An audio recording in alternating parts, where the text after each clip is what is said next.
श्रीमद् भागवत महापुराण चतुर्थ स्कंध 5वां अध्याय।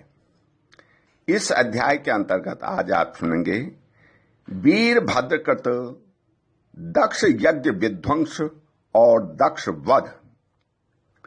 श्री मैत्रेय जी कहते हैं, महादेव जी ने जब देवर्षि नारद के मुंह से सुना कि अपने पिता दक्ष से अपमानित होने के कारण देवी सती ने प्राण त्याग दिए हैं और उनकी यज्ञ वेदी से प्रकट हुए रिभुओं ने उनके पार्षदों की सेना को मारकर भगा दिया है, तब उन्हें बड़ा ही क्रोध हुआ। उन्होंने उग्र रूप धारण कर क्रोध के मारे होंठ चबाते हुए अपनी एक जटा उखाड़ ली, जो बिजली और भगवान की लपट के समान दीप्त हो रही थी, और सहसा खड़े होकर के बड़े गंभीर अट्टहास के साथ उसे पृथ्वी पर पटक दिया। उससे तुरंत ही एक बड़ा भारी लंबा चौड़ा पुरुष उत्पन्न हुआ। उसका शरीर इतना विशाल था कि वह स्वर्ग को स्पर्श कर रहा था। उसके 1000 भुजाएं थी, मेघ के समान श्याम वर्ण था, सूर्य के समान जलते हुए 3 नेत्र थे, विकराल दाढ़ें थी और अग्नि की ज्वालाओं के समान लाल लाल जटाएं थी। उसके गले में नरमुंडों की माला थी और हाथों में तरह तरह के अस्त्र शस्त्र थे। जब उन्होंने हाथ जोड़कर पूछा, हे भगवान, मैं क्या करूं, तो भगवान भूतनाथ ने कहा, हे वीरभद्र, तू मेरा अंश है, इसलिए मेरे पार्षदों का अधिनायक बनकर तू तुरंत ही जा और दक्ष तथा उसके यज्ञ को नष्ट कर दे। हे प्यारे विदुर जी, जब देवादिदेव भगवान शंकर ने क्रोध में भर करके ऐसी आज्ञा दी, तब वीरभद्र उनकी परिक्रमा करके चलने को तैयार हो गए। उस समय उन्हें ऐसा मालूम होने लगा कि मेरे वेग का सामना करने वाला संसार में कोई नहीं है और मैं बड़े से बड़े वीर का भी वेग सहन कर सकता हूं। वे भयंकर सिंहनाद करते हुए एक अति कराल त्रिशूल हाथ में लेकर के दक्ष के यज्ञ मंडप की ओर दौड़े।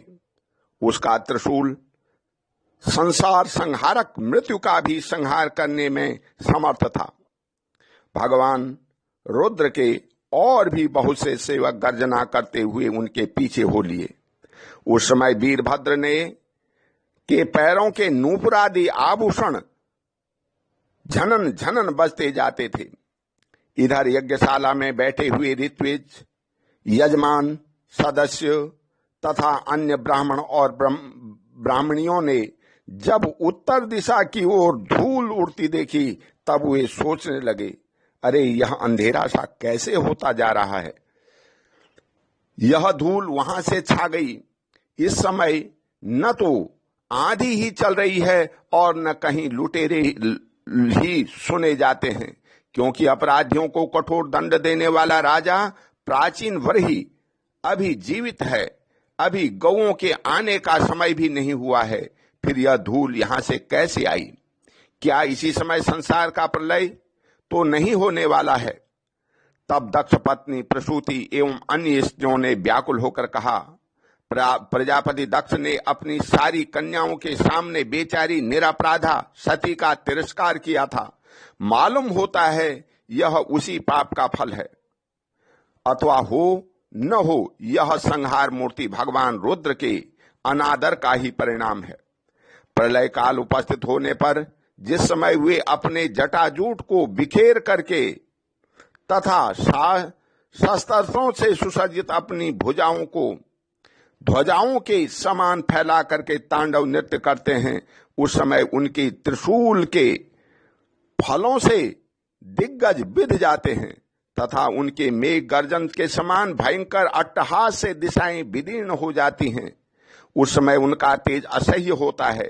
वे अपनी भौएं टेढ़ी करने के कारण बड़े दुर्धर्ष जान पड़ते हैं और उनकी विकराल दाढ़ों के तारागण अस्त व्यस्त हो जाते हैं। उन क्रोध में भरे हुए भगवान शंकर को बार बार कुपित करने वाला पुरुष साक्षात विधाता ही क्यों न हो, क्या कभी उनका कल्याण हो सकता है? जो लोग महात्मा दक्ष के यज्ञ में बैठे थे वे भय के कारण एक दूसरे की ओर कातर दृष्टि से निहारते हुए ऐसी ही तरह तरह की बातें कर रहे थे कि इतने में ही आकाश और पृथ्वी में सब ओर सहस्त्रों भयंकर उत्पात होने लगे। हे विदुर जी, इसी समय दौड़कर आए हुए रुद्र सेवकों ने उस महान यज्ञ मंडप को सब ओर से घेर लिया। वे सब तरह तरह के अस्त्र शस्त्र लिए हुए थे। उनमें कोई बौने, कोई भूरे रंग का, कोई पीले और कोई मगर के समान पेट और मुख वाले थे। उनमें से किन्हीं ने प्रांगवश यज्ञशाला के पूर्व और पश्चिम में खंभों के बीच में आड़े रखे हुए डंडे को तोड़ कर डाला। किन्हीं ने यज्ञशाला के पश्चिम की ओर स्थित पत्नीशाला को नष्ट कर दिया। किसी ने यज्ञशाला में सामने का सभा मंडल और मंडप के आगे उत्तर की ओर स्थित अग्निशाला को तोड़ दिया। उन्होंने यजमान गृह और पाकशाला को तहस नहस कर डाला।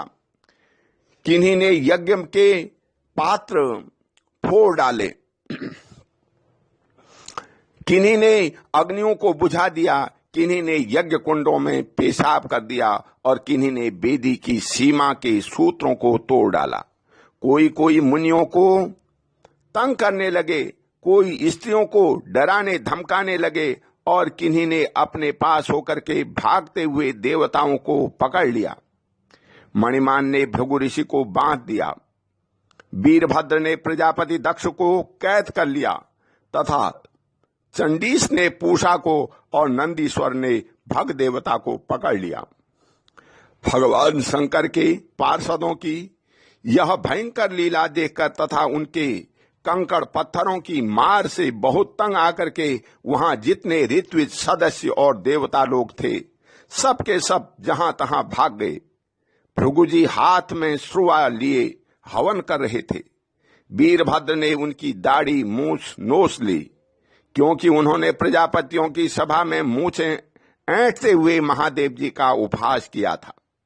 उन्होंने क्रोध के में भागकर भग देवता को पृथ्वी पर पटक दिया और उनकी आंखें निकाल ली, क्योंकि जब दक्ष देव सभा में श्री महादेव जी को बुरा भला कहते हुए शाप दे रहे थे उस समय उन्होंने दक्ष को सेन देकर उकसाया था। इसके पश्चात जैसे अनिरुद्ध के विवाह के समय बलराम जी ने कलिंगराज के दांत उखाड़े थे उसी प्रकार उन्होंने पूषा के दांत तोड़ दिए, क्योंकि जब दक्ष ने महादेव जी को गालियां दी थी उस समय ये दांत दिखा करके हंसे थे। फिर वे दक्ष की छाती पर बैठ करके एक तेज तलवार से उसका सिर काटने लगे, परंतु बहुत प्रयत्न करने पर भी वे उस समय उसे धड़ से अलग न कर सके।